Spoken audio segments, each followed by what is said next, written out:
Halo semuanya, di video kali ini kita akan membahas mengenai learning disabilities dan juga kita akan membahas lebih dalam mengenai karakteristiknya hingga hambatan-hambatan apa saja yang mungkin dialami.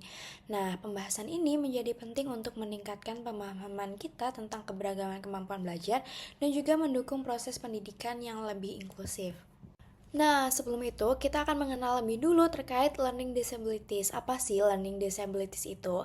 Jadi, learning disabilities atau gangguan belajar merupakan kondisi neurodevelopmental yang mempengaruhi kemampuan seseorang atau individu dalam proses menerima, mengolah, menyimpan, dan juga mengekspresikan informasi. Individu dengan learning disabilities ini memiliki kecerdasan normal hingga di atas rata-rata, namun mengalami kesulitan signifikan dalam area akademik tertentu. Dengan demikian, gangguan belajar ini tidak terkait dengan kecerdasan yang rendah atau masalah sensorik seperti gangguan penglihatan maupun pendengaran. Ini itu merupakan kondisi neurologis yang mempengaruhi cara otak untuk memproses informasi.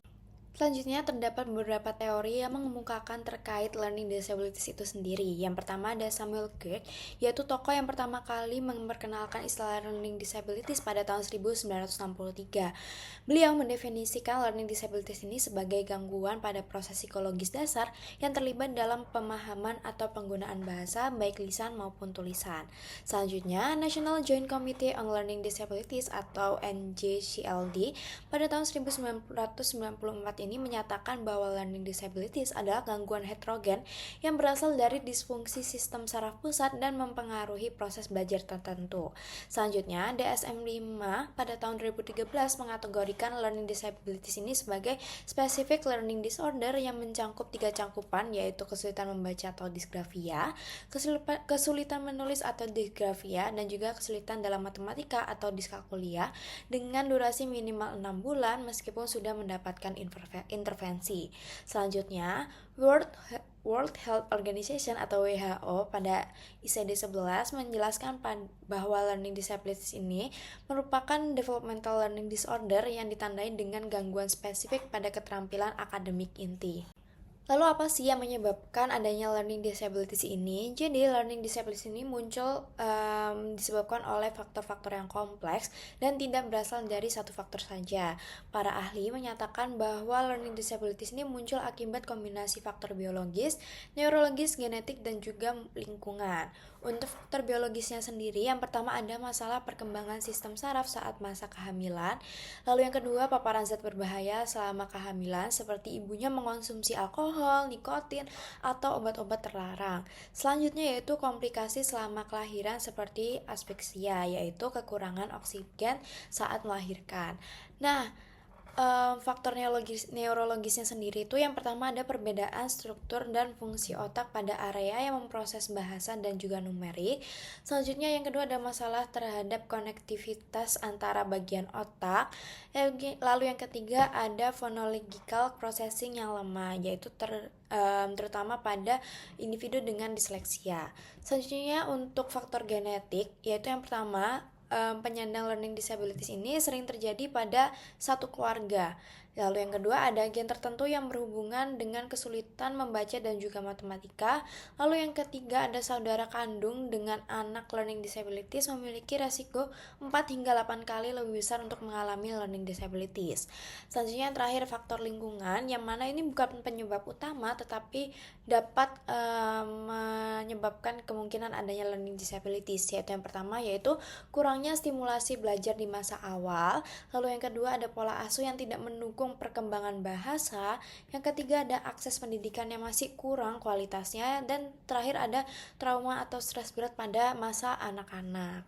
Selanjutnya, penyandang learning disabilities ini sendiri tuh punya beberapa ciri. Yang pertama yaitu kesulitan mengikuti instruksi yang panjang. Jadi individu dengan learning disabilities ini sering kesulitan untuk memahami instruksi yang terdiri dari beberapa langkah, terutama jika instruksi ini tuh diberikan secara langsung dengan cepat dan tanpa visualisasi. Selanjutnya yang kedua yaitu informasi cepat terlupakan. Individu dengan learning disabilities ini tuh sering mengalami kesulitan untuk mempertahankan informasi jangka panjang yang mana ini memiliki peran penting dalam membaca, menulis, dan juga memahami konsep. Selanjutnya yang ketiga yaitu memproses informasi lebih lambat dibandingkan teman sebayanya, karena otak membutuhkan waktu yang lebih banyak untuk memahami, menafsirkan, dan juga menyelesaikan tugas akademik, sehingga kecepatan memprosesnya ini akan lebih lambat dibandingkan teman sebayanya, seperti itu. Selanjutnya yang keempat yaitu kesulitan fokus dalam tugas akademik, di mana individu dengan learning disabilities ini tuh mudah terdistraksi oleh suara, pergerakan, atau stimulus-stimulus kecil seperti itu. Lalu yang kelima yaitu bingung membedakan sisi kanan dan kiri. Kesulitan ini tuh berasal dari proses visual spasial yang tidak optimal, sehingga penyandang learning disabilities ini tuh memiliki masalah orientasi spasial yang cukup umum gitu dirasakannya, terutama pada penyandang disleksia. Contohnya seperti salah arah ketika diminta belok kanan maupun kiri, atau menulis huruf dan angka yang terbalik seperti 6 jadi 9 atau B menjadi D, seperti itu. Lalu yang keenam sendiri yaitu kesulitan merencanakan, mengorganisasi tugas, dan juga mengelola waktu. Karena adanya kesulitan terkait executive functioning, individu ini sering mengalami tidak tahu harus mulai dari mana untuk mengerjakan tugas, maupun lingkungan belajarnya itu menjadi berantakan. Lalu yang terakhir yaitu kesulitan motorik halus dan kasar. Gangguan pada koordinasi motorik ini tuh dapat muncul dalam bentuk motorik halus maupun motorik kasar. Contohnya pada motorik halus yaitu kesulitan untuk memegang alat tulis, lalu tulisan tangannya itu buruk dan juga tidak stabil, lalu akan lebih cepat saat menulis, lebih cepat lelah saat menulis. Lalu untuk motorik kasarnya sendiri tuh penyandang learning disabilities ini tuh buruk dalam kegiatan olahraga, menjaga keseimbangan, maupun akan tampak kaku pada gerakannya, seperti itu. Selanjutnya ada apa saja sih learning disabilities itu sendiri? Yang pertama ada disleksia atau kesulitan membaca, yang mana disleksia itu adalah kesulitan belajar yang paling umum, di mana individu dengan disleksia ini mengalami hambatan dalam memproses huruf dan juga suara, membacanya lambat, sering salah mengucap, dan kesulitan dalam memahami teks. Penyandang disabilitas learning ini juga sering bingung dengan urutan huruf, seperti memutar B menjadi D, seperti itu. Lalu yang kedua yaitu kesulitan menulis atau disgrafia, di mana disgrafia ini tuh berhubungan dengan kesulitan dalam mengekspresikan ide secara tertulis, yang mana penyandangnya ini mungkin menulis dengan sangat lambat, tulisannya itu sulit dibaca, tata bahasa yang kacau, atau kesulitan dalam mengorganisasi ide. Koordinasi tangannya ini juga dapat menjadi tantangan, yaitu dimana tangannya akan menjadi kaku, seperti itu.